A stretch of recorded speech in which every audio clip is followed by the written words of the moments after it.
ভারতীয় পণ্য বয়কট এবং দিল্লির আগ্রাসনের প্রতিবাদে জাতীয় গণতান্ত্রিক পার্টি জাগপা কর্তৃক আয়োজিত আজকের এই মানববন্ধন আমরা এখনই শুরু করতে যাচ্ছি।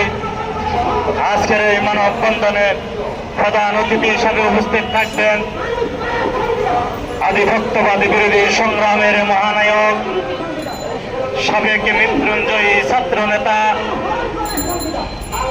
জাতীয় গণতান্ত্রিক পার্টি জাগপার প্রতিষ্ঠাতা সভাপতি, এদেশের আন্দোলন সংগ্রামের আমূর্ত যোদ্ধা জনাব শফিউল আলম প্রধানের সুযোগ্য সন্তান, ভারতীয় জোটের শীর্ষ নেতা, জাতীয় গণতান্ত্রিক পার্টি জাগপার সিনিয়র সহ সভাপতি, রাজপথের আন্দোলনের অকুতবয়ী সাহসী যোদ্ধা, তারুণ্যের নিবেদিত প্রাণ পুরুষ রাশেদ প্রধান আজকের এই মানববন্ধনের প্রধান অতিথি হিসেবে উপস্থিত থাকবেন। কোটি মানুষ সম্পর্কে যারা আগ্রাসন করবে, আধিপত্যবাদ নির্মাণ করার জন্য ভারতীয় ইঙ্গিতে এই বাংলা পরিচালিত হবে, এটা গণপরিষদ মানে না, মানবে না। আপনাদেরকে উদাত্ত আহ্বান জানাবো, সকল রাজনৈতিক দল, সামাজিক সংগঠন, সাংস্কৃতিক সংগঠন এই গণপরিষদের সাথে সংশ্লিষ্ট হন, সমর্থন দেন।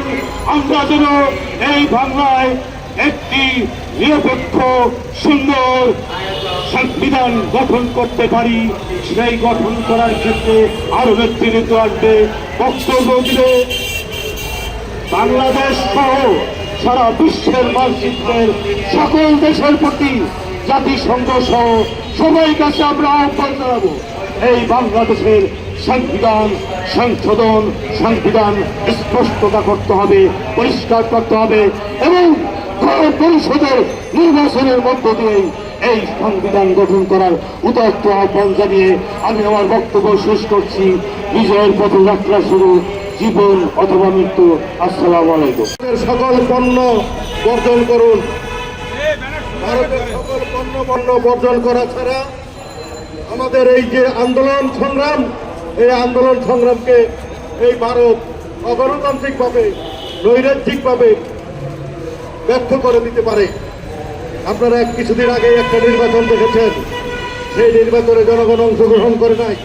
2% জনগণের অংশগ্রহণে 41% সরকার দেশ চালাচ্ছে।